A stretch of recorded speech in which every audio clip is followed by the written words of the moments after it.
السلام علیکم ورحمۃ اللہ وبرکاتہ۔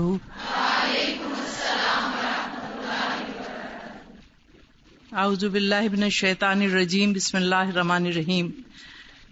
میری بہت خوش قسمتی ہے اور میں دراصل اپنے آپ کو اس قابل تو نہیں سمجھتی کہ آپ جیسے لوگوں کو مخاطب کروں، کیونکہ جیسے میں ہمیشہ آپ سے کہتی ہوں کہ میں تو اس راستے کی ایک مسافر ہوں، طالب علم ہوں، عالم نہیں ہوں، تو اس لیے دراصل جو کچھ بھی میں آپ سے کہہ رہی ہوں وہ محض ایک ذاتی تجربے کی بنا پہ کہہ رہی ہوں، اور اس لیے زندگی کے جو تجربات میں نے حاصل کیے ہیں ان سے میں سبق حاصل کرتی رہی ہوں، اور میں چاہتی ہوں کہ آپ بھی اس میں میرے ساتھ شریک ہوں اس سفر میں۔ دراصل جو سب سے زیادہ آج کل جس چیز نے ہم سب کو بہت پریشان کر رکھا ہے وہ یہ ہے کہ ہمارے ازدواجی تعلقات آج کل کچھ ٹھیک نہیں ہیں، اور رسول اکرم صلی اللہ علیہ وسلم کی ایک حدیث کے حوالے سے میں اس چیز کو بہت اہمیت دیتی ہوں کہ ہمارے یہ تعلقات اگر خوشگوار نہیں ہوں گے تو ہمارا معاشرہ کبھی بھی ایک اچھا معاشرہ نہیں بن سکتا، اور ہم کبھی بھی اللہ تعالیٰ کے دین کے اوپر جیسے ہمیں عمل کرنا چاہیے نہیں کر سکتے، کیونکہ حضور نے فرمایا کہ شیطان روز اپنے شاگردوں سے پوچھتا ہے کہ انہوں نے کیا کیا کچھ کیا، اور وہ آ کے اس کو اپنی روزانہ کی کارروائی بتاتے ہیں کہ ہم نے یہ کیا، اور پھر جب ایک شخص آ کے کہتا ہے کہ میں نے ایک شوہر اور بیوی میں جدائی ڈال دی تو اس کو اٹھ کے گلے لگا لیتا ہے اور کہتا ہے کہ آج تم نے ابن آدم کی بے خونی کر دی۔ تو دراصل ہم ان رشتوں کو اور ان کی اہمیت کو نہیں سمجھتے، اور اسی وجہ سے آج آپ دیکھیے کہ وہ چیز جو مجھے بھی اپنی بچپن میں اور اب جوانی میں کبھی سننے میں نہیں آئی تھی، طلاق یہ لفظ ہی ہم نے نہیں سنا تھا، اور اس کو اتنا معیوب سمجھا جاتا تھا، اتنا برا سمجھا جاتا تھا کہ کوئی بھی اس کا تصور ہی نہیں کر سکتا تھا، کیونکہ جب ایک عورت اور مرد کا نکاح ہوتا ہے تو جیسے اللہ تعالیٰ نے اس رشتے کو اتنی خوبصورتی سے کہا ہے کہ وہ تمہارا لباس ہے اور تم ان کا لباس، اور جب انسان اپنے آپ کو بے لباس کرتا ہے اور برہنہ ہو جاتا ہے تو پھر معاشرے میں سے بھی شرم و حیا اور حجاب اٹھ جاتا ہے۔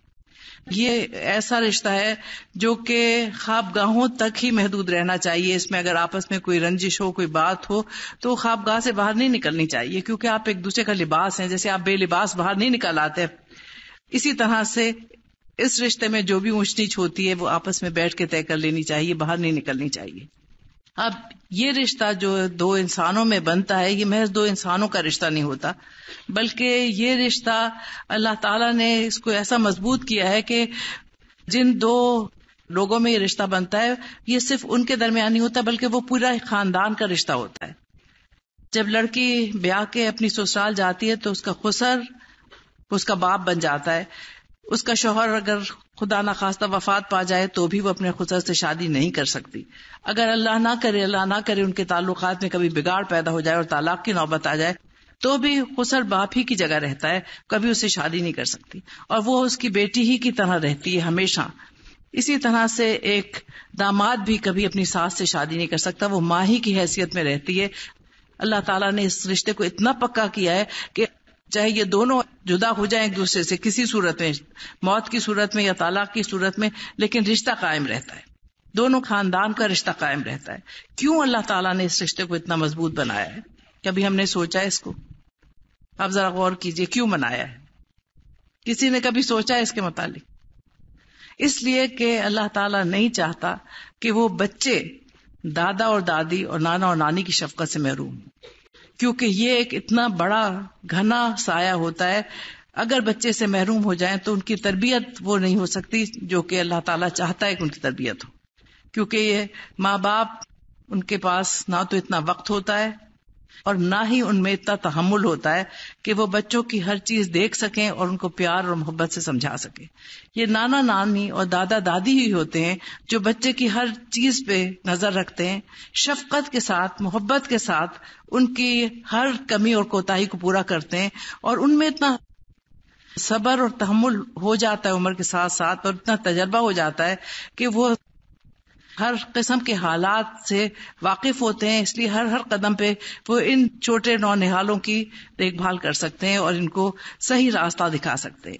کیونکہ ہم عام طور پہ آپ دیکھیے کہ ماؤں کا طریقہ یہ ہوتا ہے کہ ڈانٹ ڈپٹ، مار پیٹ، اور اس سے بچے بدک جاتے ہیں.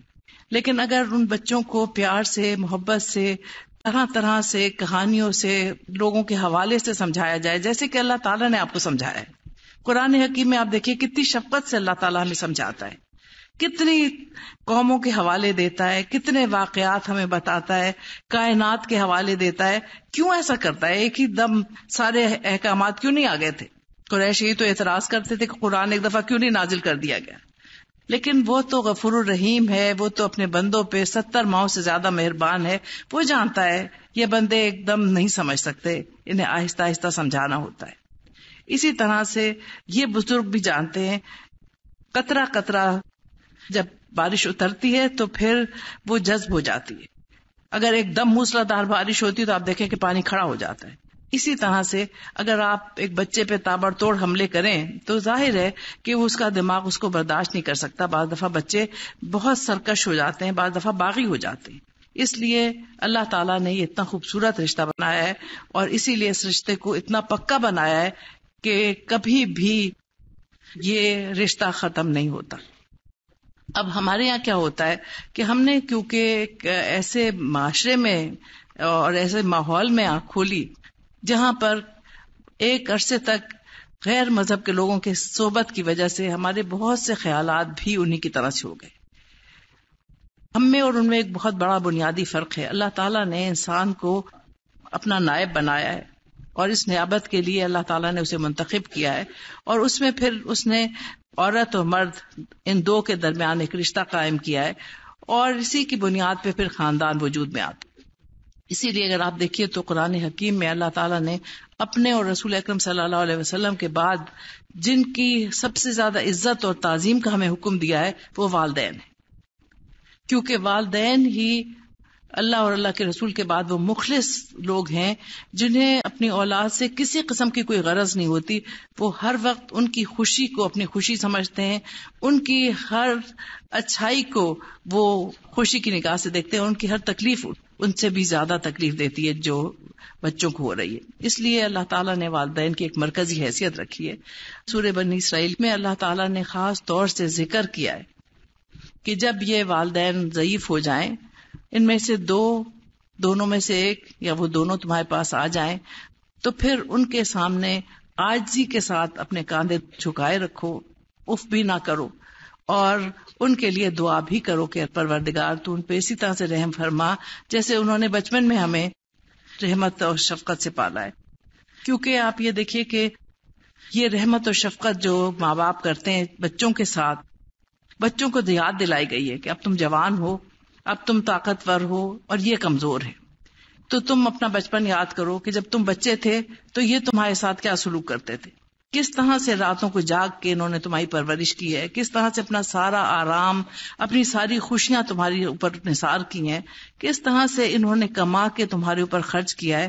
اب انہیں ضرورت ہے تو اس لیے اب تم ان کی خدمت کرو. اور پھر آپ یہ دیکھیے کہ اللہ تعالیٰ کی کتنی رحمت اور کتنی مہربانی ہے کہ یہ اس وقت ہوتا ہے، اس وقت آپ کے بوڑھے والدین آپ کے پاس آتے ہیں جب آپ ایک نہیں دو ہوتے ہیں. کیونکہ اب دو کو آپ کو سنبھالنا ہے، ساس سسر کو بھی سنبھالنا ہے، ماں باپ کو بھی سنبھالنا ہے. اس لیے اللہ تعالیٰ کسی پہ اس کی وسعت سے زیادہ بوجھ نہیں ڈالتا. دو جوان لوگ ہیں، ان کے پاس دو بوڑھے جوڑے آ جاتے ہیں. اب اگر دونوں مل کے ان کی خدمت کرتے ہیں تو پھر اپنے لیے جنت کے راستے کھولتے ہیں.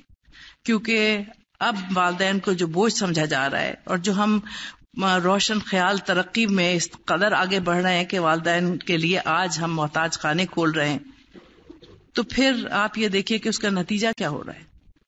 ہماری نوجوان نسل ان بزرگوں کی شفقت سے، ان کی صحبت سے محروم ہوتی چلی جا رہی، اور اسی وجہ سے آپ دیکھیں کہ زندگی میں خوشگواری نہیں ہے. آج میں دیکھتی ہوں کہ بچیوں کی شادی ہوتی ہے اور کل وہ واپس گھر لوٹ آتی ہیں. کیوں؟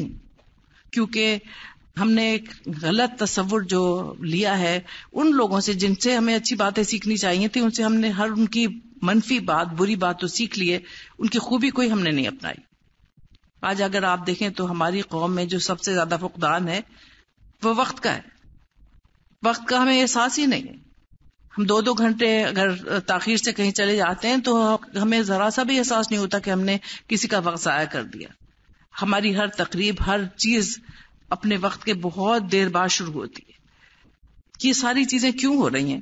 کیونکہ تربیت ہی نہیں ہے، کیونکہ ہم یہ سمجھتے ہی نہیں ہیں کبھی جا کے اس وقت کا بھی اللہ کو حساب دینا ہے. اس لیے ہر چیز اگر آپ دیکھیں تو وہیں سے شروع ہوتی ہے. اگر بنیاد ہی صحیح نہیں ہوگی تو عمارت بھی صحیح نہیں ہوگی. کسی نے کہا ہے نا کہ خشت اول گر نہت میں مار کج تا سریا می رود دیوار کج، کہ اگر پہلی اینٹ ایک معمار ٹیڑھی لگا دیتا ہے تو آسمان تک عمارت ٹیڑھی جاتی ہے. اسی طرح سے یہ جو بنیادی تربیت ہے اگر یہ صحیح نہیں ہوگی تو کبھی بھی انسان صحیح راستے پہ نہیں چل سکتا. اس کو صحیح راستے پہ آنے کے لیے پھر بڑی مشکلات کا سامنا کرنا پڑتا ہے. آج میں دیکھتی ہوں کہ ادھر بچیاں پیدا ہوتی ہیں اور ادھر مائیں جہیز جوڑنا شروع کر دیتی ہیں، لیکن جو اصل جہیز ان کو دینا چاہیے وہ انہیں کبھی بھی نہیں ملتا. تربیت، کس طرح سے انسانوں کے ساتھ رہنا چاہیے، کس طرح سے ہمیں دوسروں کی رائے کا احترام کرنا چاہیے، کس طرح سے ہمیں ایثار اور قربانی کا جذبہ اپنانا چاہیے. کیونکہ جس کی ہم مخلوق ہیں وہ دینے والا ہے اور دے کے خوش ہوتا ہے، اسے ہم کچھ بھی نہیں دے سکتے. اسی طرح سے جو بندہ اللہ تعالیٰ کی اس راستے پہ چلتا ہے اور جتنا وہ اللہ تعالیٰ کے بندوں کو دیتا ہے اتنا ہی اللہ تعالیٰ اس کا دامن خوشیوں سے بھر دیتا ہے، اتنا ہی اسے زندگی میں امن اور سکون ملتا ہے. ہم ہر وقت لینے کی فکر میں رہتے ہیں. ہر ایک انسان جو ہے آج ہاتھ پھیلائے کھڑا ہے کہ اس کی جھولی میں کچھ ڈال دیا جائے، وہ کسی کو دینے کے لیے تیار نہیں ہے. اپنا وقت، اپنا خوشی، اپنی راحت کچھ بھی قربان کرنے کے لیے تیار نہیں. لیکن اگر زندگی میں انسان کوئی مرتبہ چاہتا ہے تو جیسے کسی نے کہا ہے کہ مٹا دے اپنی ہستی کو اگر کچھ مرتبہ چاہے کہ دانہ خاک میں مل کے گل و گلزار ہوتا ہے. ایسے نہیں آپ ایک کوئی بیج زمین کے اوپر بکھیر دیجئے کچھ پیدا نہیں ہوتا. زمین کو کھودنا پڑتا ہے، اس میں نمی پیدا کرنی پڑتی ہے، اس کے بعد ہی وہ پھر اس میں حیات نو پیدا ہوتی ہے. اسی طرح سے ہمیں زندگی میں اگر ہم محنت نہیں کرتے، اگر لوگوں کے دلوں کو گداز نہیں کرتے اپنی محنت سے، محبت سے، تو پھر کبھی بھی محبت نہیں پھوٹ سکتی. اس لیے چاہے کوئی بھی دنیا کا رشتہ ہو، اس میں انسان کو سب سے پہلی چیز جو اپنے ذہن میں رکھنی چاہیے وہ یہ ہے کہ ہم اپنے لیے کیا چاہتے ہیں. اگر ایک دفعہ آپ کو یہ پتہ چل جائے کہ ہم اپنے لیے کیا چاہتے ہیں تو پھر آپ کو احساس ہوگا کہ دوسرے اپنے لیے کیا چاہتے ہیں. اللہ تعالیٰ نے اس بات کو بار بار کہا ہے، سورہ صف میں خاص طور سے کہا ہے، اے لوگوں جو ایمان لائے ہو تم وہ چیزیں کہتے کیوں ہو جو کرتے نہیں ہو، کیونکہ اللہ کے غضب کو سب سے زیادہ بھڑکانے والی چیز یہ ہے کہ تم جو کہتے ہو وہ کرتے نہیں ہو. ہم جو کچھ زبان سے کہتے ہیں، جو اپنے لیے چاہتے ہیں وہ دوسروں کے لیے نہیں چاہتے، اور اسی سے فساد شروع ہو جاتا ہے. اگر ہر مرتبہ جیسے کہ حضور نے فرمایا، اور آپ کی یہ بھی بہت ہی مشہور حدیث ہے کہ آپ نے 3 مرتبہ کہا خدا کی قسم وہ مومن نہیں ہے، خدا کی قسم وہ مومن نہیں ہے. صحابہ کرام گھبرا گئے، انہوں نے پوچھا کون یا رسول اللہ صلی اللہ علیہ وسلم؟ تو فرمایا جو اپنے لیے جو کچھ چاہتا ہے اپنے بھائی کے لیے نہیں چاہتا. کیونکہ ہم اپنے لیے جو چاہتے ہیں اگر وہی ہم دوسروں کے لیے بھی چاہیں اور ہمارے لینے اور دینے کے پیمانے دوہرے نہ ہوں تو پھر کبھی بھی ہمیں زندگی میں کسی قسم کی مشکلات کا سامنا نہ کرنا پڑے. ہم ایک بہت اچھی، بہت کامیاب، بہت خوشگوار زندگی بسر کر سکتے ہیں اگر ہر وقت، ہر کام کرتے وقت ہم یہ سوچیں اگر ہم اس شخص کی جگہ ہوں تو ہم کیا کریں. آپ نے سورہ نور میں واقع افک پڑھا ہے، اس میں اللہ تعالیٰ نے کیا کہا ہے؟ یہ نہیں کہا کہ تم نے حضرت عائشہ سے اچھا گمان کیوں نہیں کیا. کیا کہا ہے؟ تم نے اپنے آپ سے حسن ظن نہیں کیا. ہم جب کسی کو بھی اپنے پیمانے میں تولتے ہیں تو ذرا اپنے آپ کو بھی ایک دوسرے پردے میں رکھ کے دیکھیں، ہم کیا ہیں، ہم کیا چاہتے ہیں، ہم کیسے انسان ہیں. ہم دوسرے انسانوں کے لیے تو فوراً فیصلے کرنے لگتے ہیں، فوراً ہم قضا کی کرسی پہ بیٹھ جاتے ہیں، لوگوں کے اوپر فوراً فتوے صادر کرنے لگتے ہیں، لیکن اس آئینے میں کبھی ہم اپنا چہرہ نہیں دیکھتے. اور یہی وجہ ہے کہ جس کی وجہ سے ہمیں مستقل پریشانی لاحق رہتی ہے. اگر ہم دیکھیں کہ ہم خود کیسے ہیں اور ہم کیا چاہتے ہیں، کیا چیز ہے جو ہمیں دکھ دیتی ہے، کیا چیز ہے جس سے ہم کو خوشی ہوتی ہے، تو ہم دوسروں کی خوشیوں کا، دوسروں کی دکھوں کا ادراک کر سکتے ہیں. اس لیے یہ جو سسرالی تعلقات ہیں جن کا ہم مجھ سے کہا گیا کہ آپ سے میں بات کروں، دراصل یہ انسانی تعلقات ہیں. سسرال والے بھی ہمیں جیسے انسان ہوتے ہیں. اب میں تو عجیب عجیب الفاظ سنتی ہوں کہ مجھے لڑکیوں کی باتیں میں بعض دفعہ سنتی ہوں تو میں نے ان کو کہتے ہوئے سنا سسرائیلی آ رہے ہیں بروزن اسرائیل. اب جب پہلے سے یہی خیال ہوگا آپ کا تو آگے جا کے کیا ہوگا؟ آپ تو ان سے پھر چومکھی لڑنے کے لیے تیار ہو جاتے. ہماری شادیاں جو ہوتی ہیں اس میں بغیر گانوں کے شادیاں نہیں ہو سکتی، اور گانے کیا ہوتے ہیں جس میں پورے وقت سسرال والوں کی مذمت کی جا رہی ہوتی ہے، اور لڑکی کے دل میں یہ بٹھایا جا رہا ہوتا ہے کہ ان سے بڑھ کے تمہارے کوئی دشمن نہیں. جہاں آپ دیکھیے کہ ایک بچی اپنے میکے میں اپنے والدین کے ساتھ اپنے بہن بھائیوں کے ساتھ کتنے عرصے رہتی ہے. ہمارے یہاں عام طور پہ 20-21 سال کی عمر میں شادیاں ہو جاتی ہیں. کسی کی بہت دیر میں شادی ہوئی تو چلیے 25-26 سال کی عمر میں، 30 سال کی عمر میں ہو گئی، لیکن پھر ساری زندگی تو اس کو ان لوگوں کے ساتھ بسر کرنی ہے جہاں اب وہ بیاہ کے جا رہی ہے. اب وہ ہے اس کا اصل خاندان، اور وہ ہے اس کا اصل مقام، اس کا اصل گھر. اگر اس گھر میں وہ چین اور سکھ سے نہیں رہ سکتی، اگر اس گھر والوں کو وہ اپنا دشمن سمجھتی ہے، تو پھر زندگی کیسے گزر سکتی ہے؟ آپ خود ہی خیال کیجئے کہ جب ایک لڑکی یہ دل میں خیال لے کے جائے میں اب دشمنوں کے نرغے میں جا رہی ہوں، مجھے وہاں جا کے ہر وقت ان کے ساتھ مقابلہ کرنا ہے، ہر وقت ایک جنگ کی سی کیفیت برپا رہنی ہے، تو سارے ہتھیار میں لے کے چلوں. سب سے پہلا ہتھیار کیا ہوتا ہے کہ اسے اس کی سہیلیاں، اس کی ہمجولیاں اسے کہتی ہیں دیکھو سسرال میں جا کے کبھی انہیں اپنا نہ سمجھنا، وہ کبھی نہیں اپنے ہو سکتے، اس لیے الگ تھلگ رہنا. اگر تم نے ایک گلاس پانی خود جا کے پی لیا تو سمجھو کہ ساری عمر چولہا جھونکو، لہذا ہمیشہ مانگو. اگر تم نے اپنی کسی نند کو اپنا کوئی دوپٹہ یا کوئی کپڑا دے دیا تو پھر سمجھو کہ تمہارا سارا جہیز اس کے پاس چلا گیا. یہ اس قسم کی باتیں میں بہت سنتی ہوں. میری کلاس کی بچیاں پوچھ رہی تھی کہ آپ یہ بتائیے کہ آپ کو کیسے پتا چلتا ہے جو باتیں ہم سوچتے ہیں. میں نے کہا اس لیے کہ آپ کی عمر سے میں بھی گزر چکی ہوں اتفاق سے. اور دوسری بات یہ ہے کہ میرا بہت ہمیشہ تعلق رہا ہے اپنے بچوں کے دوستوں سے. میری بیٹی کی جتنی بھی سہیلیاں ہیں وہ جب آتی ہیں گھر میں تو گھستے کے ساتھ سب سے پہلے وہ پوچھتی ہیں کہ تمہاری امی کہاں ہے، ان کے پاس بیٹھنا ہے، کیونکہ ان سے میری دوستی ہے.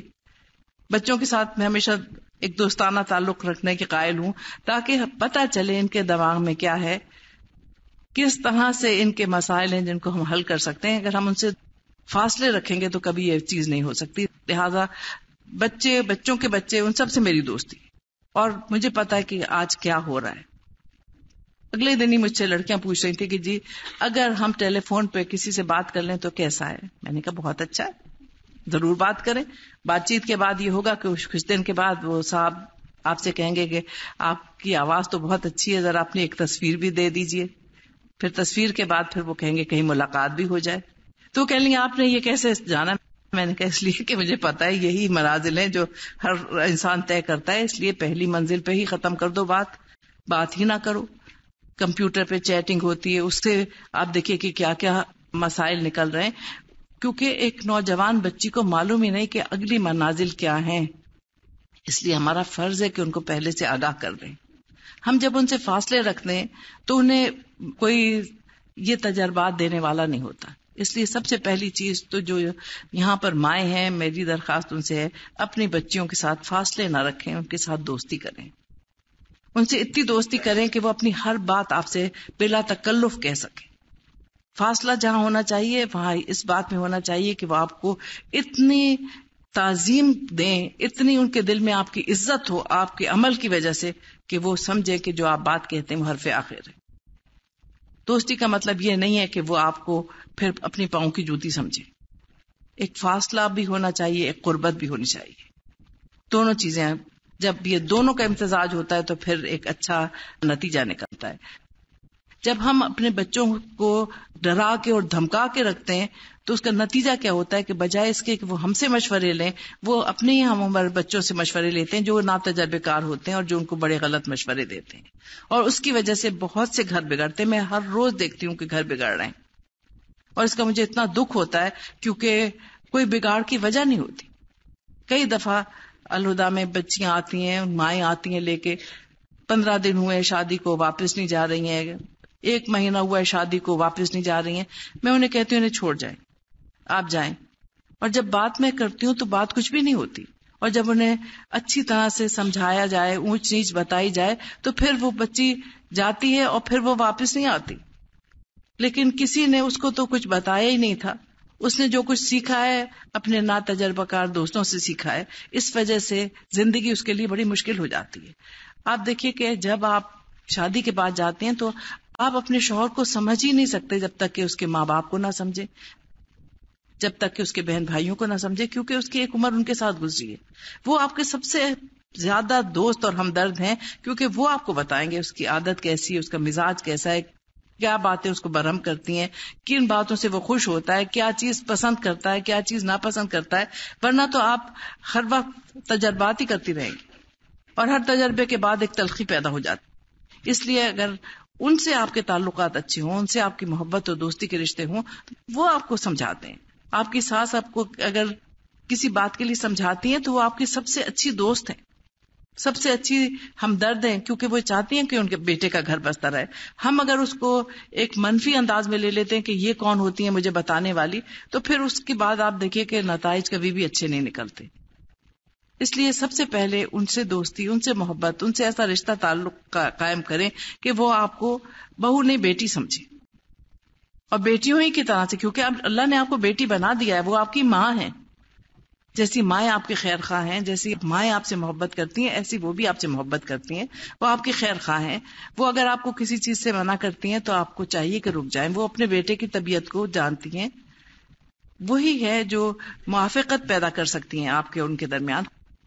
خدا نہ خواستہ کوئی اونچ نیچ ہوتی ہے تو آپ کو کہیں باہر جانے کی ضرورت نہیں ہے، آپ سیدھی اپنی ماں کے پاس جائیں، ان سے مشورہ لیں مجھے کیا کرنا چاہیے، اور وہ جو آپ کو مشورہ دیں گی وہ اتنا صائب ہوگا کہ آپ کو پریشانی نہیں ہوگی.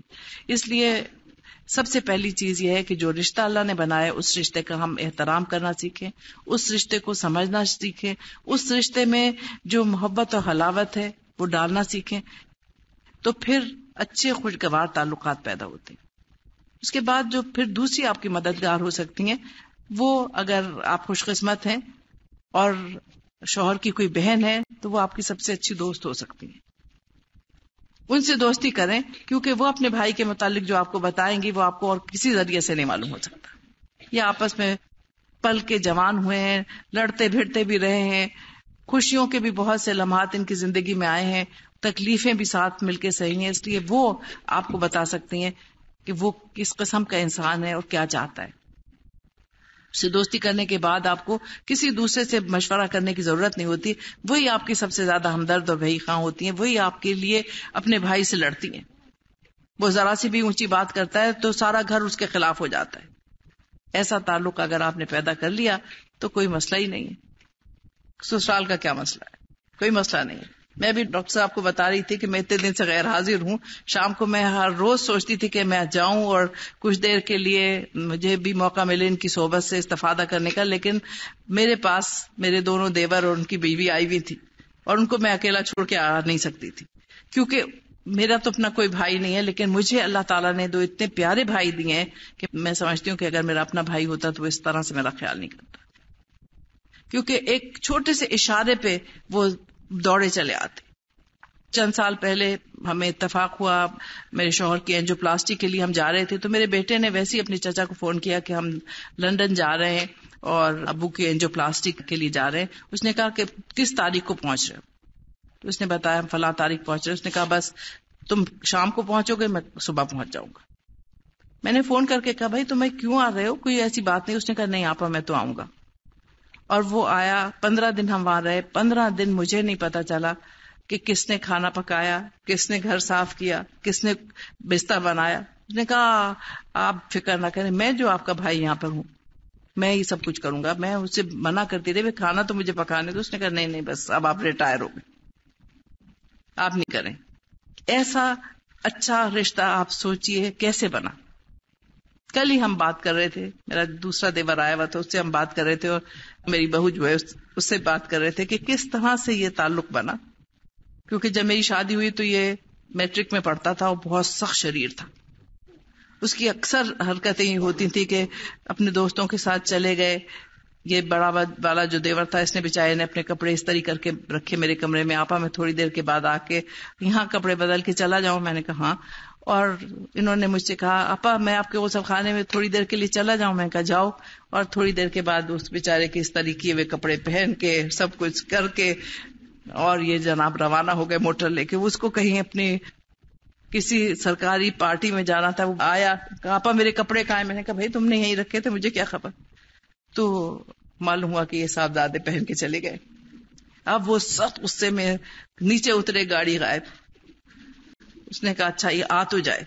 خیر بیچارہ چلا گیا بھن بھن کرتا ہوا. کچھ کپڑے اس نے اس طرح کیے, کچھ میں نے اس کے اس طرح کیے. اب معلوم تھا کہ اگر میں آ گیا وقت سے تو میری بڑی شامت آئے گی, کیونکہ ابا بھی خفا ہے, اماں بھی خفا ہیں, اور بھائی تو ضرور میری مرمت کرے گا. تو انہوں نے چپکے سے میری کھڑکی پہ پتھر مارا, آپا دروازہ کھول دے. اب سب سو رہے تھے اس وقت, میں نے چپکے سے جا کے دروازہ کھولا. اسے پتا تھا کہ یہ تو بہت دیر میں سوتی ہیں, یہ جاگ رہی ہیں. کچھ نہ کہیے گا, میں یہ سوٹ یہیں لٹکا رہا ہوں. آپ کہیے گا یہیں لٹکا ہوا تھا, تم نے دیکھا ہی نہیں. میں نے کہا اچھا. وہ کیا کہے گا کہ آپا کیا کو میں سرمہ سلیمانی لگا ہوا ان کو نظر آتا ہے, ان کو ہمیں نہیں نظر آتا. خیر بہرحال صبح ان کے اٹھنے سے پہلے ہی اپنی یونیورسٹی بھاگ گئے, اور 1-2 دن میں معاملہ رفع دفع ہو گیا. لیکن وہ ہر معاملے میں یہ ہوتا تھا, دوستوں کی دعوت کی ہے, چپکے سے آ کے مجھ سے کہا میری دوستوں کے لیے کھانا پکا دیں. اب دوپہر کو میری جب اماں گئی باورچی خانے میں, معلوم ہوا ساری پتیلیاں غائب ہیں. بھئی کہاں گئی؟ پتہ نہیں جی. مجھ سے پوچھا, میں کہا جی مجھے تو اچھی طرح سے نہیں معلوم. معلوم ہوا شام کو واپس آ گئے کہ ان کے دوستوں کی دعوت ہوئی, کس نے پکائی, کیسے ہوا, مجھے کیوں نہیں پتا چلا. میرے خسر نے مجھے چپکے سے بلا کے کہا تھا کہ بھائی اس کے دوستوں کی دعوت ہے, اس کو تم پکا دو اور اماں کو نہ بتانا, وہ بہت خفا ہوں گی. اس طرح کی چیزوں سے اب یہ ہوا ہے کہ وہ بچے, میرے دونوں والدین ساس اور خسر تو اللہ کو پیارے ہوئے, لیکن میرے گھر کو وہ اسی طرح سے سمجھتے ہیں جیسے ان کا اپنا گھر ہے. اسی طرح سے آتے ہیں, اسی طرح سے رہتے ہیں, اتنی محبت کرتے ہیں. تو آپ چھوٹی چھوٹی چیزیں کر کے اتنی زیادہ محبتیں مل جاتی, اتنا بڑا خاندان آپ کا اپنا ہو جاتا ہے, اور وہ سب آپ سے محبت کرتے ہیں. جتنے بھی ان کے خاندان کے افراد ہیں سب کے ساتھ ایسی محبت کے تعلقات ہیں. کبھی کسی کی کوئی چھوٹی موٹی ایسی معمولی سی چیزیں جو اللہ تعالیٰ کسی اور کے ذریعے سے کرا دیتا آپ کر دیں, تو آپ دیکھیے کہ کیسے ہی آپ کے اپنے بن جاتے ہیں. آپ کے اپنے بہن بھائیوں سے زیادہ محبت کرنے والے, اپنے والدین سے زیادہ شفقت کرنے والے بن جاتے ہیں. یہی جنہیں ہم اپنا دشمن بنا لیتے ہیں اپنی تھوڑی سی کمظرفی کی وجہ سے. اس لیے اگر آپ چاہتے ہیں کہ آپ کا ایک اچھا ازدواجی رشتہ قائم ہو, تو سب سے پہلے رشتہ قائم کیجیے اپنے سسرال کے ساتھ, کیونکہ وہ ہے گھر جس میں آپ کو ساری عمر رہنا ہے. ان کے ساتھ اگر آپ کے تعلقات اچھے ہیں تو پھر آپ کا شوہر کچھ بھی نہیں کر سکتا. وہ تو بیچارہ پریشان ہو جاتا ہے, کیونکہ سارے ووٹ آپ کے حق میں پڑتے. جب کبھی بھی رائے شماری ہوتی ہے وہ بیچارہ خالی ڈبہ لیے کھڑا ہوتا ہے, کچھ نہیں ہوتا اس میں. اور دوسری طرف یہ ہوتا ہے کہ جب ہمارے خاندان میں رائے شماری ہوتی ہے تو اس کا ڈبہ بھرا ہوا ہوتا ہے, ہمارا بالکل خالی پڑا ہوتا ہے, کیونکہ ایک ایسا تعلق قائم ہوتا ہے کہ وہ اپنی سسرال کو اپنا لیتا ہے اور آپ اپنی سسرال کو اپنا لیتے ہیں, اور پھر یہ دونوں خاندان ایک ہو جاتے ہیں. پھر ان میں اتنی ہم آہنگی, اتنی محبت پیدا ہو جاتی ہے, ان کا دکھ سکھ, ان کی خوشیاں, ان کی راحتیں سانجھی ہوتی ہیں. میں آپ کو بتاؤں کہ میری بہنوئی کا آپریشن ہوا تو میرے یہی دیور نے 6 ہفتے ان کی اتنی خدمت کی. برفیں پڑی ہوئی تھیں, آپ کو پتا ہے کہ امریکہ میں کتنی زبردست برف پڑتی ہے. اس حالت میں 3 چکر اس نے اسپتال کے لگائے, اور جب وہ ٹھیک ہوئے تو اس نے کہا آپ کہیں اور نہیں جائیں گے, 6 ہفتے آپ میرے گھر میں ہی رہیں گے. وہ ان کے پاس 6 ہفتے رہی, میری بہن اور میں بہن ہوئی, اور انہوں نے کہا کہ ہمیں تو ایسے ہی لگا کہ ہم اپنے بھائی کے گھر رہ رہے ہیں. اتنی محبت سے ان دونوں میاں بیوی نے ہمیں رکھا. تو آپ یہ دیکھیے کہ ایک ذرا سی آپ کی محبت کی وجہ سے اتنی محبتیں آپ کو مل جاتی ہیں, اتنے لوگوں کو آپ کی ذرا سی محبت کی وجہ سے اتنے لوگوں کو محبتیں مل جاتی ہیں, ایک خاندان بن جاتا ہے. ان میں آپس میں ایسی ہی محبت کے رشتے قائم ہو جاتے ہیں کہ پھر وہ معلوم ہی نہیں ہوتا کہ یہ خاندان کوئی جدا خاندان ہے. ایک دوسرے کی محبت, ایک دوسرے کی تکلیف, ایک دوسرے کی ہمدردی, یہ سب کچھ آپ پیدا کر سکتے ہیں اپنی تھوڑی سی ایثار اور تھوڑی سی قربانی کے ساتھ. اور یہ ایثار اور قربانی ہے اس قابل کہ اس کو کیا جائے. اور اس سے جو کچھ آپ کو پھل ملتے ہیں اس درخت سے وہ بہت میٹھے ہوتے ہیں. اس لیے سسرال کے رشتوں کو اپنا رشتہ بنانا جو ہے یہی سب سے بڑا کمال ہے. ہم جو قرآن کے پڑھنے والے ہیں، مجھے بعض دفعہ بہت سخت تکلیف ہوتی ہے جب میرے پاس یہ شکایتیں آتی ہیں، جی آپ دیکھیے یہ قرآن تو پڑھتی ہیں لیکن یہ تو انسانی تعلقات ہی ٹھیک نہیں رکھتی. اکثر وہاں سے شوہروں سے شکایتیں آتی ہیں، اکثر سسرال والوں سے شکایتیں آتی ہیں، تو مجھے بہت شرم آتی ہے کہ یہ کیا بات ہے. اصل چیز تو یہ ہے کہ آپ کے جو قریب ترین لوگوں سب سے پہلے وہ آپ کی گواہی دیں، وہ کہیں کہ ہاں یہ جو لڑکی قرآن پڑھتی ہے یہ سب سے بہترین ساتھی، سب سے بہترین بیٹی ہے، سب سے بہترین بہو ہے. آپ کو پتا ہے کہ پھر وہ آپ کو نہیں کچھ کہتے، پھر وہ قرآن کو کہتے ہیں، پھر الہدا کو کہتے ہیں. ہمیں سننا یہ پڑتا ہے جی آپ کی الہدا کی لڑکیاں یہ کرتی ہیں. مجھے بہت دکھ ہوتا ہے. بھائی نہیں، الہدا نے یہ تو نہیں سکھا رہا بھائی. ہم تو یہی سکھا رہے ہیں کہ کوشش کریں کہ اچھے انسان بنیں، اچھے تعلقات قائم کریں. آپ مبلغ ہیں، یہ ایک خاموش تبلیغ ہے آپ کا لوگوں کے ساتھ عمل. جب آپ لوگوں کے ساتھ اچھے ہوتے ہیں تو لوگ پوچھتے ہیں یہ آپ نے کہاں سے سیکھا، اور جب آپ کہیں کہ آپ نے یہاں سے سیکھا ہے تو ہم اللہ تعالیٰ کا شکر ہم کرتے ہیں کہ شکر ہے اللہ تعالیٰ ہم نے بھی کچھ کر دیا. کیونکہ اصل میں آپ دیکھیے کہ کردار سازی سب سے بڑا کارنامہ ہے رسول اکرم صلی اللہ علیہ وسلم کا. آپ کے پاس جو بھی آیا کندن بن گیا. اس لیے اگر ہم اللہ تعالیٰ کا دین پڑھتے ہیں یا پڑھاتے ہیں تو سب سے پہلی چیز یہ ہے کہ ہم اپنے کردار کو درست کریں، اپنے اخلاق کو درست کریں، اپنے معاملات کو درست کریں. اگر یہ ہم درست نہیں کرتے تو سمجھیے کہ ہم ایک منفی پروپیگنڈا کر رہے ہیں اسلام کے خلاف. کیونکہ لوگ یہ سمجھتے ہیں کہ پڑھ کے لوگ ایسے ہو جاتے ہیں. اکثر مجھے یہ شکایت ملتی ہے کہ یہ لوگ بڑے ہی سخت ہو جاتے ہیں، ان کے رویے بڑے سخت ہو جاتے ہیں، ان میں کوئی لچک نہیں ہوتی کسی کے لیے، کسی کو معاف نہیں کرتے ہیں. یہ ہمیشہ دوسروں کے اوپر بہت جلدی ججمنٹ کرنے والے ہیں. خدا را یہ نہ کریں. خاص طور سے اپنے شوہروں کے متعلق، اپنے سسرال والوں کے متعلق آپ کے رویے یہ نہیں ہونے چاہیے. ان کے ساتھ آپ کا رویہ ایسا ہو کہ وہ کہیں کہ جو بھی اللہ تعالیٰ کا کلام پڑھتا ہے وہ اتنا نرم ہو جاتا ہے، اتنا گداز اس کے دل میں پیدا ہو جاتا ہے کہ وہ کسی کے ساتھ کوئی زیادتی کر ہی نہیں سکتا، کسی کے ساتھ اس کا رویہ منفی ہو ہی نہیں سکتا. کیونکہ دنیا میں دو ہی رویے ہیں، مثبت اور منفی. مثبت رویہ مومن کا ہے، منفی رویہ شیطان کا ہے. جب بھی کبھی دل میں کوئی اس قسم کا منفی رویہ یا خیال آئے تو فوراً ہی سوچئے کہ یہ شیطان ہے جو آپ کو انسانوں سے کاٹنے کی کوشش کر رہا ہے. فوراً اللہ تعالیٰ سے توبہ کر کے اپنے قدم واپس لوٹا لیں، اس راستے پہ نہ چلیں. کیونکہ جتنی بھی پازیٹیو چیزیں ہیں اسی کی وجہ سے زندگی میں انسان کو کامیابیاں حاصل ہوتی ہیں. جتنے نیگیٹو ایٹیچیوڈز ہیں وہی دنیا میں اور آخرت میں تباہی کا باعث بنیں گے. اس لیے کہ اللہ تعالیٰ نے آپ کو ہمیشہ مثبت رویہ سکھایا ہر چیز میں. اس نے نشاندہی کی ہے قرآن پاک میں ہر منفی رویے کی. کسی کے متعلق بدگمانی کرنا، کسی کے لیے دل میں برا خیال رکھنا، حسد کرنا، کسی کے متعلق یہ سوچنا کہ وہ اچھا انسان نہیں. کیونکہ ہر ایک انسان میں اللہ تعالیٰ نے کوئی خوبی رکھی ہے. یہ ہماری برائی ہے کہ ہمیں دوسروں کی خوبیاں نظر نہیں آتی. ہم اپنی برائیاں دوسروں پہ ڈال رہے ہوتے ہیں جب کسی کو برا سمجھ رہے ہوئے. دراصل جب ہم اپنے اندر جھانک کے دیکھیں تو ہمیں اپنی برائیاں نظر آتی ہیں. اچھا کام کرنے کے لیے، اچھا انسان بننے کے لیے ایک ہی گر ہے، ہمیشہ دوسروں کی نیکیاں یاد رکھیں، دوسروں کے احسانات کو کبھی نہ بھولیں، ان کے چھوٹے سے چھوٹے احسان کو بھی ہمیشہ یاد رکھیں، اس کا ذکر بھی کرتے رہیں، اور اپنی بڑی سے بڑی بھلائی کو بھول جائیں کیونکہ وہ آپ نے اللہ کی خاطر کی ہے، کسی انسان کی خاطر نہیں کی. جب آپ کام صرف اللہ کی خاطر کریں، جب آپ اپنے شوہر کو اللہ کی خاطر خوش رکھیں، جب آپ اپنی ساس سسر کی اللہ کی خاطر ان کی خدمت کریں، جب آپ اپنی سسرال کے ہر انسان سے اس لیے محبت کریں کہ اللہ تعالیٰ نے رشتہ آپ کا جوڑ دیا ہے، تو پھر آپ خود دیکھیں گی کہ آپ کو کتنا نفع کا سودا ہوگا.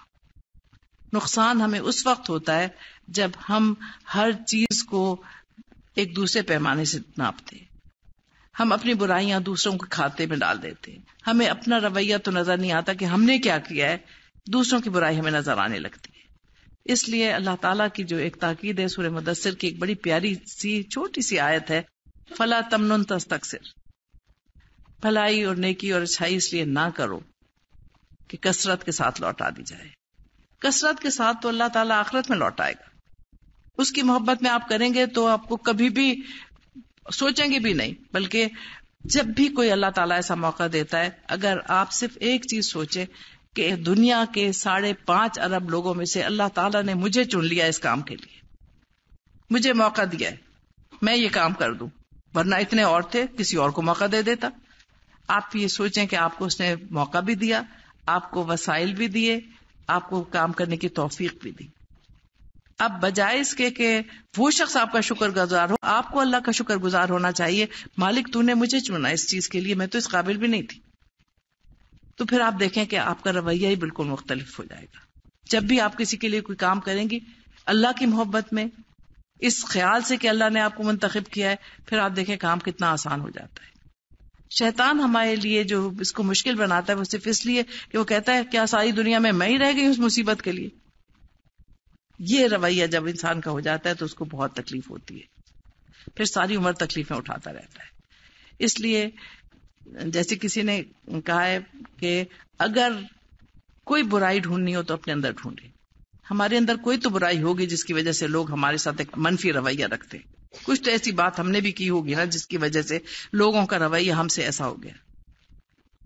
اگر ہم نہیں کوئی برائی کر رہے، اگر ہم کسی کو تنگ نہیں کر رہے، ہماری وجہ سے کسی کو تکلیف نہیں پہنچ رہی، تو کوئی ایسا نہیں ہے کہ آپ کو تکلیف دے. یہ شیطان ہمیں راستے سے ہٹانے کے لیے ہر وقت دشمنیاں ڈالتا ہے ہمارے درمیان. اس لیے جب بھی آپ کے دل میں کسی کی طرف سے کوئی رنجش پیدا ہو تو سب سے پہلے اپنا معائنہ کریں. رنجش کہاں سے شروع ہوئی ہے، کیوں ہوئی ہے، کس کو مجھ سے غلط فہمی ہوئی ہے. اس میں کوئی حرج نہیں ہے کہ اگر آپ کو معلوم ہو کہ کسی کی آپ سے ذرا سی رنجش ہے تو اس سے جا کے پوچھ لیں آپ کیوں مجھ سے برگشتہ ہیں، کیا بات ہے، کس چیز سے خفا ہیں، منا لیں، جا کے 2 قدم آپ بڑھا لیں. انتظار میں نہ بیٹھے رہیں کہ کوئی آپ کی طرف 2 قدم بڑھائے. تو پھر آپ دیکھیں کہ زندگی کتنی آسان ہو جاتی ہے، بہت اچھی خوشگوار زندگی گزرتی ہے. میں بہت دفعہ دیکھتی ہوں لوگ کہتے ہیں بہت سخت ہمیں غصہ ہے اس لیے کہ ہم کو ہائی بلڈ پریشر ہے، ہر ایک کے اوپر قہر بن کے برستے رہتے ہیں. بھائی ٹھیک ہے ہائی بلڈ پریشر ہوگا آپ کو، لیکن دوسروں کا بلڈ پریشر کیوں ہائی کرتے ہیں؟ میں ہمیشہ یہی کہتی ہوں کہ 27 سال سے مجھے ہائی بلڈ پریشر ہے، لیکن مجھے تو سمجھ میں نہیں آتی کہ اس میں غصہ کیوں آتا ہے. غصے کی تو بات ہی کوئی نہیں ہے.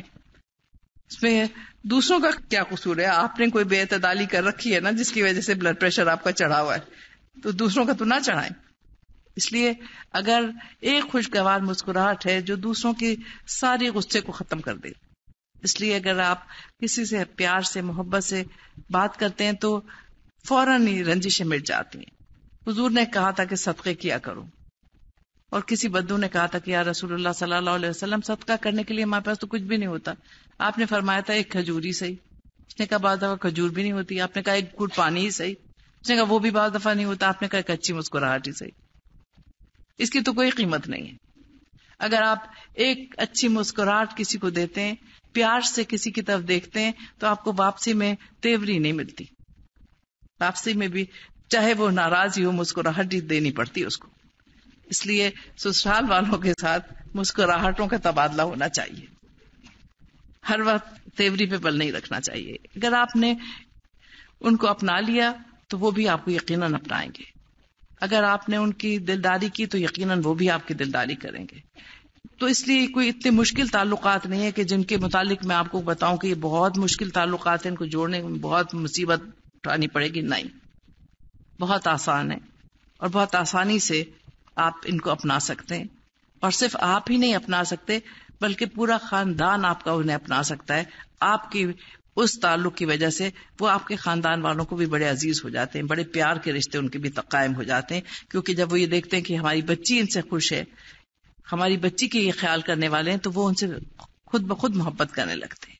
دونوں طرف یہی بات ہوتی ہے. تو اس لیے یاد رکھیں جو اللہ تعالیٰ نے ایک بات کہی ہے وہ بھی یاد رکھیں. وَأَمَّا بِنِعْمَتِ رَبِّكَ فَحَدِّثْ، اللہ کی نعمتوں کو بیان بھی کیا کرو. اور اللہ کی نعمت، بہت بڑی نعمت یہ ہے اللہ تعالیٰ آپ کو اتنے سارے رشتہ دار دے رہا ہے. یہ اس کی بڑی نعمت ہے کہ اب زندگی کے ان مراحل میں جہاں آپ کو بہت سے لوگوں کی ضرورت پڑے گی، بہت سے لوگ آپ کو اللہ تعالیٰ عطا کر دیتا ہے جو آپ سے محبت کرنے والے، آپ کے ساتھ شفقت کرنے والے ہوتے ہیں. اس لیے اس کی نعمتوں کا بیان بھی کیا کیجیے. یہ لوگ جب آپ کے ساتھ کوئی نیکی بھلائی کرتے ہیں تو اس کا لوگوں کے ساتھ چرچا بھی کیا کریں. جب ان تک یہ بات پہنچتی ہے تو وہ خوش ہوتے ہیں کہ ہم نے جس کے ساتھ کوئی نیکی کی، کوئی بھلائی کی، اس نے اس کو پسند کر کے لوگوں میں ہماری اس بھلائی کا چرچا کیا. آپ برائی کا چرچا کریں گے تو برائی ملے گی واپس، کیونکہ آپ دیکھیے کہ یہ دنیا مکافات علم ہے. اس میں ہر عمل کا ایک رد عمل ہوتا ہے. آپ کا عمل اچھا ہوگا، رد عمل اچھا ہوگا. آپ کا عمل غلط ہوگا، رد عمل غلط ہوگا. اس لیے بس اتنی سی معمولی سی بات ہے جس میں چند لفظوں میں یہ رشتہ آپ کی سمجھ میں آ جائے گا. کیسا آپ کا عمل کیسا ہونا چاہیے جس کا آپ کو اچھا رد عمل ملے. دوسروں کی ہمیشہ خوبیاں دیکھتے رہیے. وہ ساس جو آپ کو اتنی پیار سے لے کے جاتی ہے بیاہ کے، تلاش کرتی ہے، پھر آپ کو پسند کرتی ہے. آپ سوچئے اس نے آپ کو پسند ہی کیا ہے نا اپنے بیٹے کے لیے، جبھی تو لے کے جا رہی ہیں. آپ کو ناپسند ہوتی تو ہرگز بھی نہیں وہ لے کے جاتی. تو اس لیے ان کا شکریہ کیجئے کہ ان کی نگاہ انتخاب آپ پہ پڑی. کتنی خوش قسمتی ہے، کسی اور پہ بھی پڑ سکتی تھی. اس لیے سب سے پہلے تو اس بات کا شکریہ کریں. اور پھر یہ کہ وہ آپ کی والدہ، اب جو نئی والدہ ہیں، وہ آپ کی ہر قدم پہ رہنمائی کریں گی. آپ ان سے رہنمائی حاصل کریں، ان کو اپنی والدہ سمجھیں، ان کی بیٹی بن کے رہیں. وہ اگر کسی بات پہ روکتی ٹوکتی ہیں تو وہ آپ کی پیار میں، محبت میں روکتی ٹوکتی ہیں تاکہ کوئی اور آپ کو برا نہ کہے. اس لیے ہر چیز کو اگر آپ ایک مثبت انداز سے سوچیں گی تو کبھی بھی انشاءاللہ کوئی تعلقات میں ناگواری پیدا نہیں ہوگی. اب چند منٹ آپ کے اور میرے پاس ہیں، اگر کوئی سوال پوچھنا چاہے تو ضرور آپ پوچھ سکتے. اصل میں آپ دیکھیے کہ ہوتا یہ ہے کہ ہماری ایک عجیب دوہرے پیمانے ہوتے ہیں. اگر ہم اپنے بھانجے یا بھتیجے سے شادی کرنا چاہتے ہیں اپنی بیٹی کی، بڑی خوش ہوتے، ہائے اپنے گھر میں جا رہی ہے، یہ تو ایک گھنے درخت کے نیچے جا رہی ہے، اس کو تو کوئی تکلیف ہی نہیں. اگر خدا نہ خواستہ آپ کا دیور، جیٹھ یا نند آپ سے رشتہ مانگ لے، آپ کہتے ہیں لو، پہلے ساری عمر میں مصیبت میں پڑی رہی، اب یہ مصیبت میں پڑ جائے. یہی بات ہوتی ہے نا کہ والد کا میرے پاس فون آیا، کہہ لیں کہ دیکھیں بہن، میری بڑی بیٹی جو ہے اس کا رشتہ میری بیوی نے اپنے بھانجے سے کیا، اور اب میری چھوٹی بیٹی کا رشتہ میری بہن مانگ رہی ہے، تو یہ راضی نہیں ہو رہی کچھ. میں نے کہا بھائی میں کیا کروں؟ کہنے لگے کہ آپ کی بات سنتی ہیں. میں نے کہا اگر وہ مجھ سے مشورہ لیں گی تو میں کہوں گی، ورنہ وہ کہیں گی آپ ایک طرف مجھے یہ کہہ رہے ہیں کہ آپ مجھ سے ذکر بھی نہ کیجیے گا کہ آپ نے مجھ سے بات کی ہے، تو پھر یہ کیسے ہوگا؟ وہ کہیں گے آپ کو کیا الہام ہوا ہے؟ تو کہہ لیں گے نہیں، میں اپنی بیوی سے کہوں گا کہ آپ سے مشورہ کر لیں. میں کہا بس ٹھیک ہے. وہ آئی مجھ سے کہنے لگی کہ اس طرح سے بچی کا رشتہ آیا ہوا ہے، میری نند کا ہے. میرے بہت عرصے تک ان سے تعلقات کچھ اتنے خوشگوار نہیں رہے، اب تو شکر ہے کہ بہت اچھے تعلقات ہیں، لیکن شاید وہ رشتہ اس وجہ سے نہ کر رہی ہوں کہ وہ پچھلی جو شکایتیں ہیں اس کا بدلہ اس سے لیا جائے. میں نے کہا دیکھیے میری بہن، ایک قرآن آپ بھی پڑھ رہی ہیں، تو آپ دیکھیے کہ اللہ تعالیٰ نے ہمیں کہا ہے اپنے سے حسن ظن رکھیں. اگر آپ کے ساتھ یہ سب معاملہ ہو تو آپ کیا کریں؟ کیا آپ پچھلے بدلے نکالیں؟ نہیں. میں نے کہا پھر وہ بھی نہیں نکالیں گے انشاءاللہ تعالیٰ. آپ مجھے بتا دیجئے، لڑکا اگر اچھا ہے ضرور ہاں کر دیجئے. خیر ہم نے معلوم ہوا کہ لڑکا بہت اچھا ہے. میں نے کہا آپ ہاں کر دیجئے. کہنے لگے آپ کر دیجئے. وہ آ رہی ہیں، آپ ہی آ جائیے گا، آپ ہی ہاں کر دیجئے گا، آپ ہی انگوٹھی پہنا دیجئے گا. میں کہا انشاءاللہ. اب وہ مجھ سے یہ کہتی ہیں کہ وہ میرے بھانجے سے زیادہ میرا خیال رکھتا ہے، کیونکہ اس نے یہ کہا کہ میری ماں یہ کہتی ہے کہ مجھے تو امید نہیں تھی کہ تمہاری ممانی تمہیں اپنائیں گی. تو جو چیز امید کے خلاف ہوتی ہے اس سے انسان کو اور زیادہ خوشی ہوتی ہے، اور وہ بہت خوش ہے.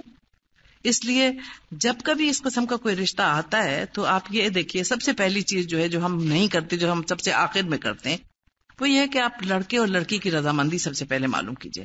بزرگوں کی بعض دفعہ خواہش ہوتی ہے، بچوں کی خواہش نہیں ہوتی، اور اگر بچوں کی خواہش کا احترام نہ کیا جائے تو وہ جو اچھے پہلے خوشگوار رشتے ہیں وہ بھی خراب ہو جاتے ہیں. اس لیے سب سے پہلے آپ بچوں سے مشورہ لیں، آیا وہ رشتے کو پسند کرتے ہیں؟ آپ کو تو شاید پسند ہو، لیکن انہیں نہ پسند ہو تو انہیں مجبور نہ کیا جائے. بعض دفعہ والدین بہت زیادہ بچوں پہ اس چیز میں زور ڈالتے ہیں کہ وہ خواہی نہ خواہی اس رشتے کو منظور کر لیں، کیونکہ وہ کہتے ہیں نہیں تو ہمارے تعلقات خراب ہو جائیں گے. یہ بات بہت غلط ہے. میرا بیٹا تھا، میرے والد کی بڑی خواہش تھی کہ میں اپنی بھانجی سے اس کی شادی کروں. میری بھی بہت خواہش تھی، میری بہن کی بھی بہت خواہش تھی، لیکن میں نے کہا پہلے بچوں سے پوچھیں. بیٹا میرا راضی تھا، لیکن میری بھانجی کہنے لگی خالہ ہم ہمیشہ بہن بھائیوں کی طرح کھیلیں، ہمارا تو کوئی بھائی نہیں، آپ مجھے بھائی سے محروم نہ کریں. میں نے کہا بس ختم بات، تمہیں میں بھائی سے محروم نہیں کرتی. اس کے لیے جب رشتہ آیا تو میری بہن نے مجھے بلایا کہ حالانکہ تم مجھ سے چھوٹی ہو لیکن ہم تمہیں بڑا سمجھتے ہیں، اس لیے تم ان کا جواب دو. اس کی شادی میں نے خود کھڑے ہو کے کرائی، اس کی سب چیزیں بنوائی، سب کچھ کیا. سب مجھے کہتے تھے ہائے ہائے تم تو کہتی تھی کہ مجھے یہ بچی پسند ہے، میں اپنے بیٹے کے لیے لوں گی. میں کب میری بیٹی کو یہ نہیں پسند تھا تو میں کیوں اس کو مجبور کروں، وہ بھی تو میری بیٹی ہے. اب جہاں وہ خوش رہے گی وہ میرا بیٹا ہے، اور اس لیے وہ میرا داماد جب بن کے آئے گا تو مجھے بہت خوشی ہوگی، کیونکہ ہم بچوں کی خوشی چاہتے ہیں. ہم نے اپنی زندگی گزاری، ہماری شادی تو نہیں ہو رہی کہ ہم اپنی خوشی ان کے اوپر ٹھوسیں. تو اس لیے یہ ضرور دیکھنا چاہیے. آپ کو بتاؤں کہ میں اس لیے یہ بات کہہ رہی ہوں کہ میری ایک بیچاری بچی ہے جو میرے پاس آج کل پڑھ رہی ہے، وہ روز تقریباً ہر 10-15 دن کے بعد آ کے میرے پاس روتی ہے کہ میری والدین مجھے مجبور کر رہے ہیں کہ میں اپنے چچا زاد بھائی سے شادی کروں، حالانکہ میں بالکل اس سے شادی نہیں کرنا چاہتی، کیونکہ اس کے اور میرے خیالات بالکل مختلف ہیں. وہ بالکل پڑھا لکھا نہیں ہے، میں نے اتنا پڑھ لیا ہے، میں اسے کبھی اپنے برابر نہیں سمجھوں گی. لیکن اس کے والدین نہیں مان رہے. اب اگر یہ رشتہ ہو گیا تو آپ مجھے بتائیے کہ یہ کیسے گزرے گی. اس لیے والدین کو بھی میں ضرور درخواست کروں گی. آج سے 49 سال پہلے 49 سال پہلے میری شادی ہوئی تھی، اور اس وقت آپ سوچئے 49 سال پہلے میرے والد اور والدہ نے 3 سال تک وہ لوگ آتے جاتے رہے، اور جب ہم ان سے اچھی طرح سے مانوس ہو گئے پھر میری دادی نے مجھ سے پوچھا یہ لوگ تمہیں پسند ہیں؟ میں نے کہا ہاں اچھے لوگ ہیں. انہوں نے کہا بھائی لڑکا مجھے پسند ہے. میرے والد نے میرے شوہر کو دیکھا بھی نہیں تھا. میں نے اپنی والدہ سے کہا اماں آپ فیصلہ کریں کیونکہ آپ بزرگ ہیں. انہوں نے کہا بس مجھے بہت پسند ہے لڑکا، میں نے دیکھ لیا، تمہیں کیا دیکھنے کی ضرورت ہے. انہوں نے کہا ٹھیک ہے اماں آپ نے دیکھ لیا ٹھیک ہے. اب پسندیدگی ہماری دادی کی کس وجہ سے تھی آپ سوچئے. تو مجھے انہوں نے کہا کہ بیٹی میں تو اس سے پوچھ رہی ہوں، اور میں نے کہا ہے تمہارے باپ سے کہ میں پوچھوں گی. ہماری تمہاری دوستی ہے، ہماری دادی سے بہت دوستی تھی. ہماری تمہاری دوستی، اب تم بتاؤ تمہیں میں نے لڑکا دکھا دیا ہے، شکل صورت کا بھی بہت اچھا ہے، قد بھی لمبا ہے، تمہارے دادا کا بھی بہت لمبا تھا، اور نام امین ہے جو میرے دادا کا نام تھا، تو دونوں بڑے اچھے لوگ تھے، اس لیے تم اس سے شادی کر لو. اور آپ دیکھیے کہ یہ اتنے سال گزر گئے. اللہ کا بہت شکر ہے، میں ان کو ہر وقت دعائیں دیتی ہوں کہ انہوں نے بہت ہی اچھے شخص کے ساتھ میرا یہ تعلق جوڑا تھا. ہم ہمیشہ بہت زیادہ ایک دوسرے کے ہر کام میں شریک رہیں، اور ہم واقعی ایک دوسرے کے شریک زندگی رہیں. اور یہ زندگی اتنی اچھی اس لیے گزری ہے کہ ان کے گھر والوں سے ہمارے تعلقات اتنے شگفتہ رہے، اتنی محبت کے تعلقات رہے. تو اس لیے میں ہمیشہ یہ مشورہ دوں گی والدین کو کہ اگر آج سے اتنے سال پہلے والدین اس طرح سے بچوں کے رشتے کرتے تھے، اور جو اب تک ان کو ہم ہر وقت دعائیں دیتے ہیں جنہوں نے ہمیں اتنے خوشگوار رشتے میں جوڑا تھا. اس لیے ناگواری کے رشتے نہ کریں اور دوہرے پیمانے نہ رکھیں. آپ اپنے لیے جو چاہتے ہیں، کیا وہ خواتین جو اب مائیں ہیں کیا وہ یہ پسند کرتی تھی کہ ان کی مرضی کے بغیر انہیں کہیں جھونک دیا جائے؟ اگر نہیں تو پھر اپنی بچیوں کے ساتھ یہ زیادتی نہ کریں. صرف تعلقات 2-4 دن میں ٹھیک ہو جائیں گے. اگر آپ انکار کر دیں گے 2-4 دن ناراضگی رہے گی، جا کے گلے میں ہاتھ ڈال کے پیار کر کے منا لیں، بس قصہ ختم، بجائے اس کے کہ ساری عمر روتے گزر جائے.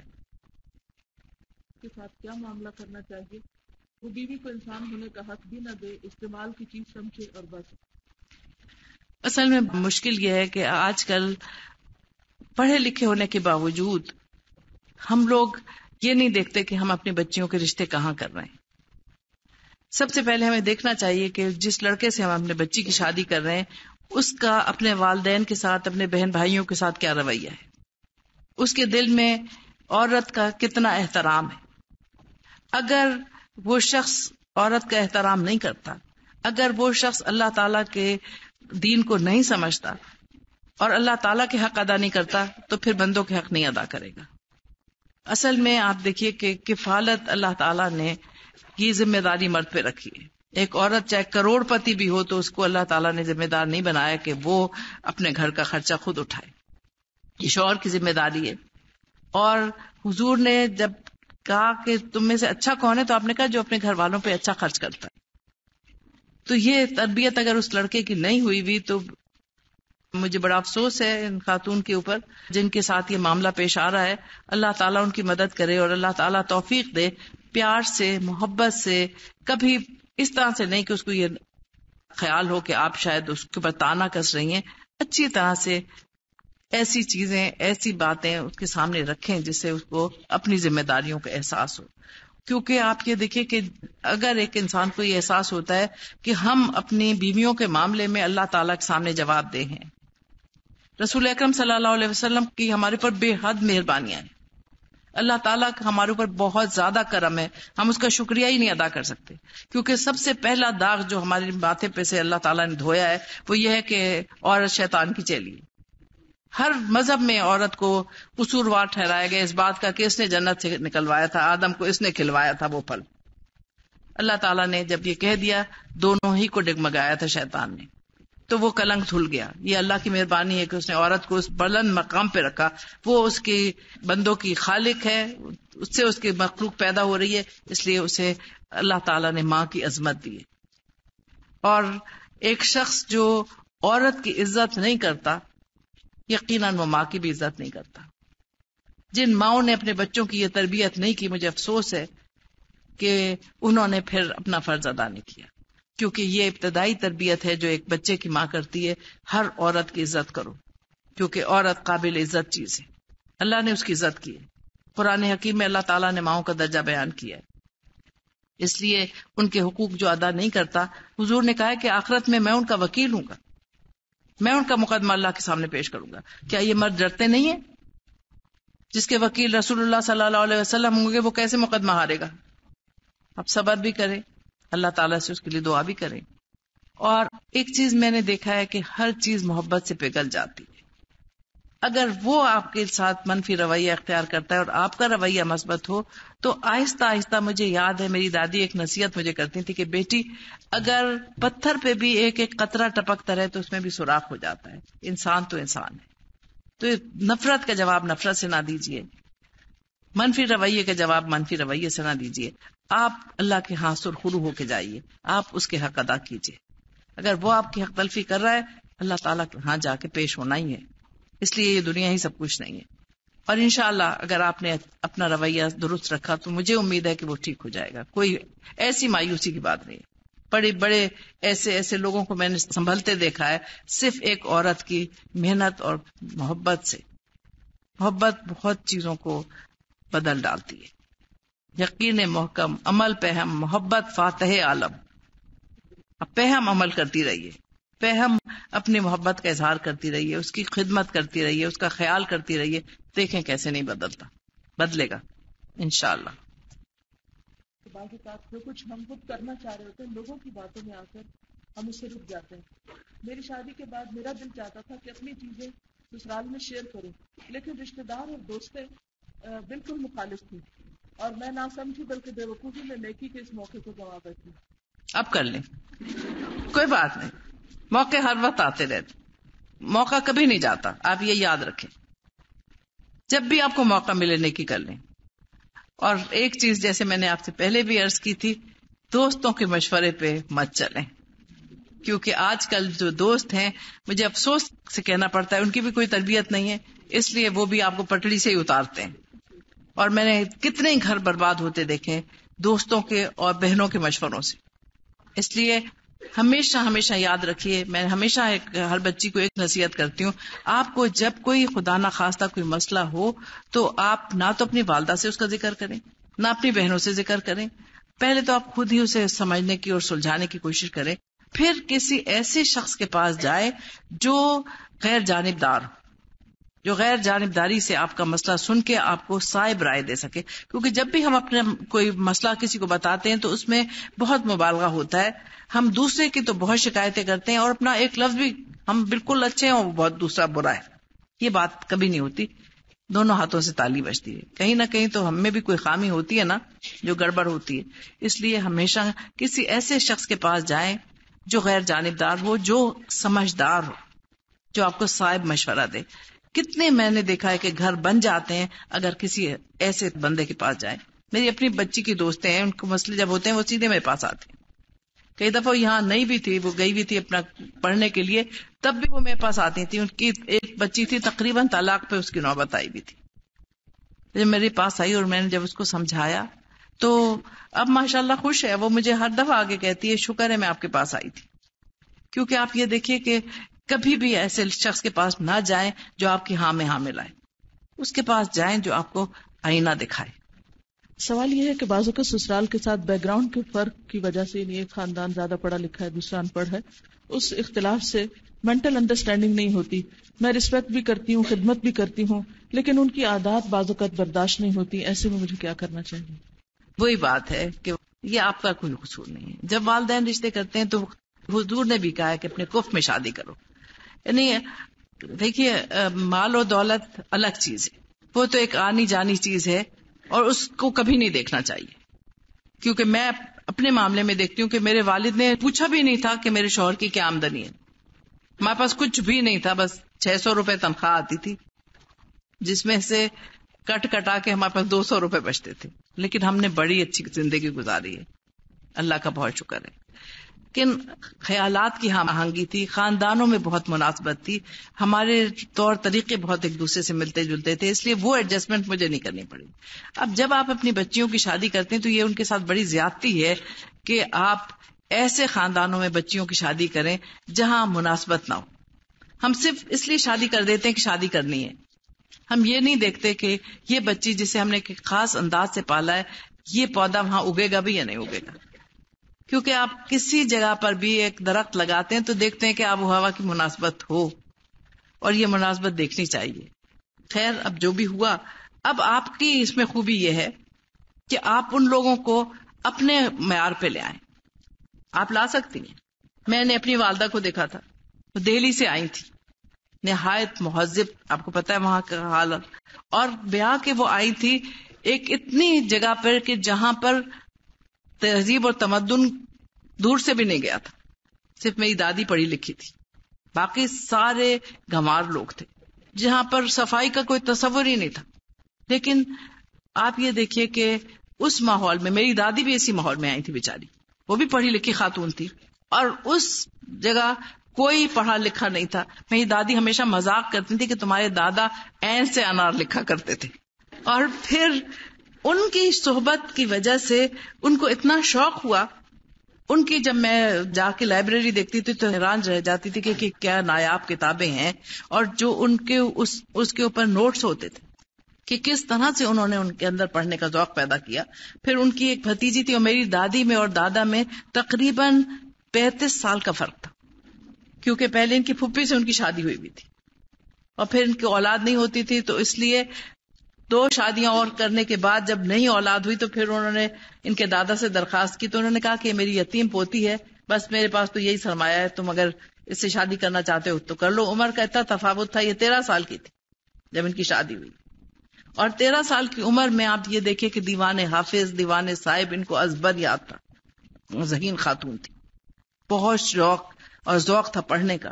لیکن انہوں نے اس ماحول میں آ کے کیا کیا, دیہاتی بالکل اجٹ ماحول تھا, وہاں پر آ کے انہوں نے یہ کیا کہ سب سے پہلے انہوں نے شوہر کی بھتیجی تھی, وہ ان سے عمر میں کوئی 6 سال بڑی تھی, ان سے دوستی کی, انہیں اپنے ساتھ ملایا, انہیں پڑھایا, ان کے ساتھ مل کے کتابیں پڑھتی تھی. وہ دونوں پھر سہیلیاں بن گئی.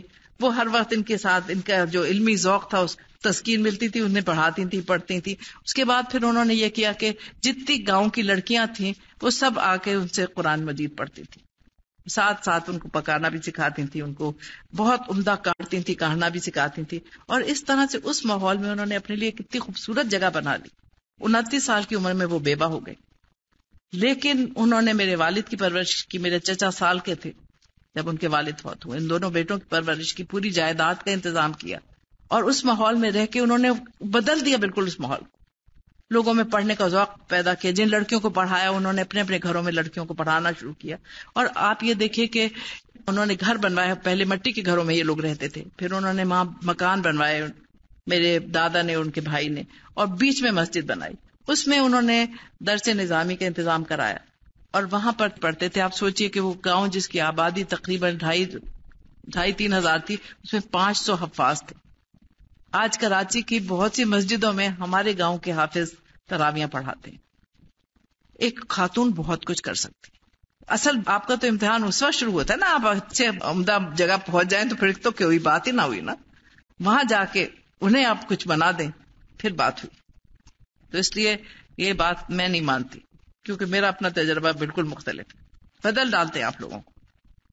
اب میں آپ سے اجازت چاہتی ہوں. اللہ تعالیٰ آپ سب کو خوش رکھے. السلام علیکم ورحمۃ اللہ وبرکاتہ.